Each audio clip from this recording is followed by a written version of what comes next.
దూర్వ అంటే గడ్డిపోచ అని అర్థం.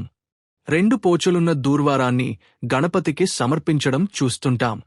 పురాణాల ప్రకారం అనలాసురుడు అనే రాక్షసుడు ఉండేవాడు. లోకాలను పీడించేవాడు.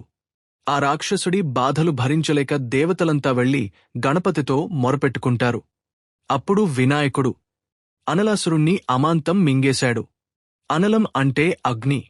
ఆ అసురుణ్ణి మింగడంతో వినాయకుడు భరించలేని తాపంతో బాధపడసాగాడు. స్వామికి కలిగిన వేడిని ఉపశమింపజేయడానికి దేవతలు రకరకాల ప్రయత్నాలు చేశారు.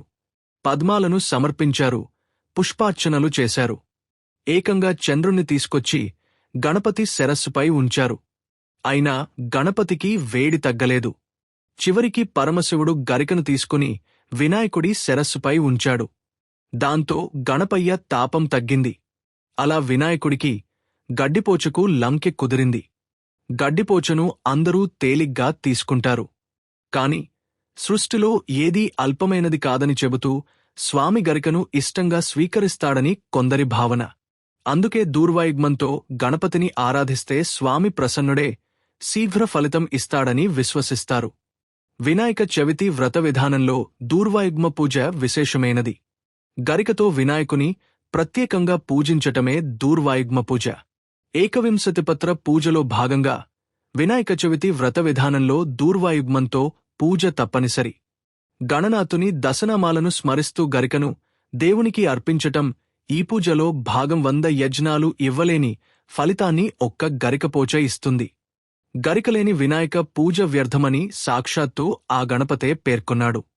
అందుకే వినాయక చవితినాడు గరికకు అంతటి ప్రాధాన్యం.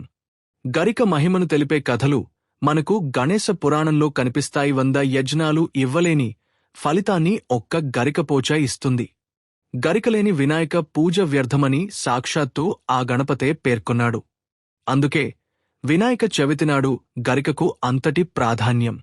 గరిక మహిమను తెలిపే కథలు మనకు గణేశ పురాణంలో కనిపిస్తాయి. పూర్వం సులభుడనే ఒక గంధర్వరాజు ఉండేవాడు. ఆయన భార్య సముద్ర.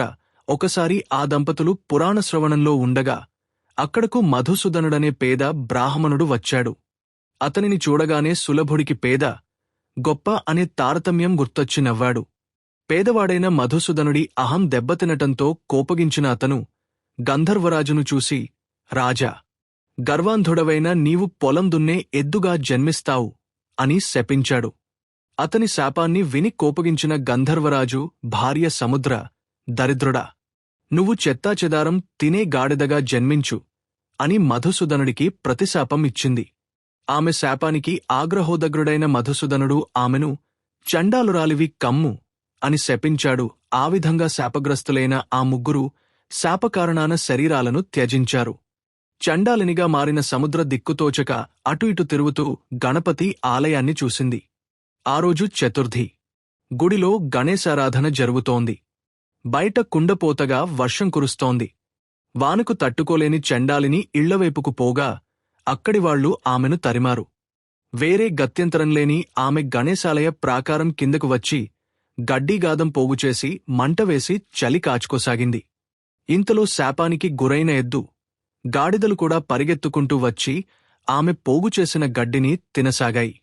గడ్డికోసం ఎద్దు, గాడిదలు కుమ్ములాడుకోగా కొన్ని గడ్డిపరకలు గాలికి కొట్టుకెళ్లి గుడిలోని వినాయకుని శిరస్సుపై పడ్డాయి.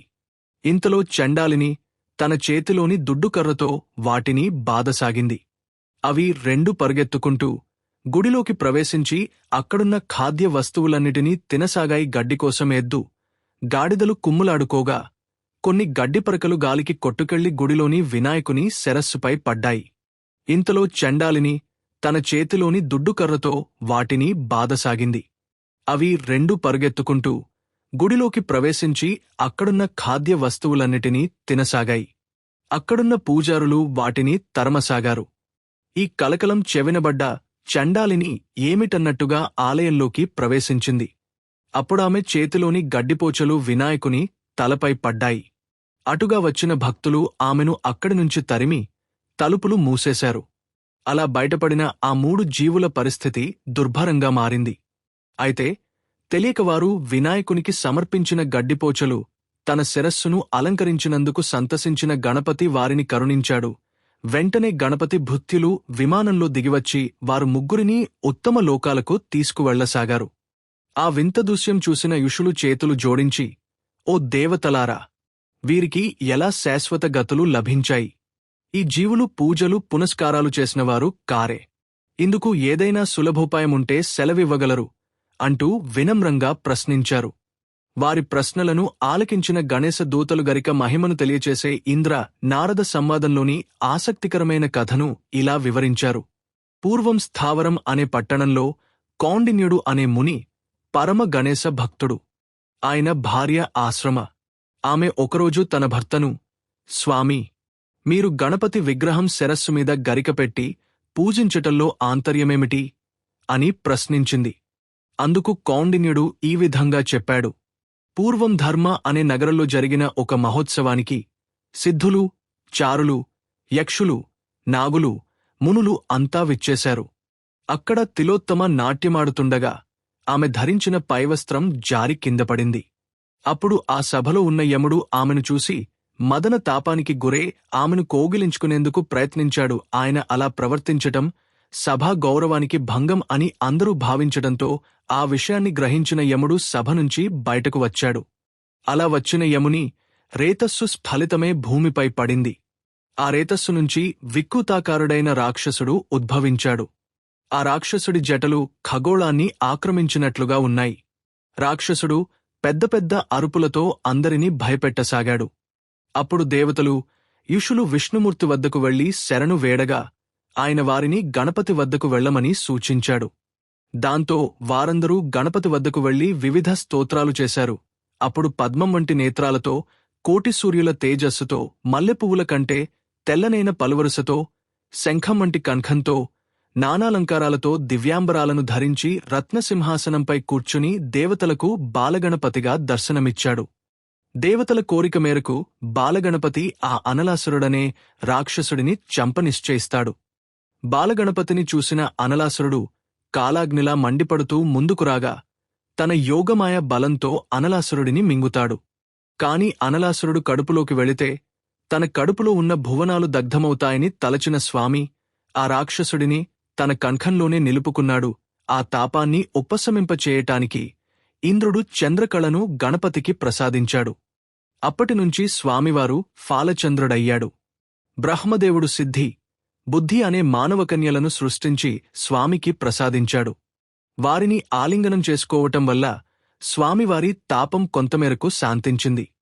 విష్ణువు పద్మాలను ప్రసాదించటంతో స్వామి పద్మహస్తుడు అయ్యాడు. అప్పటికి అగ్నిని శాంతింపచేయడానికి వరుణదేవుడు నీటితో స్వామిని అభిషేకించాడు.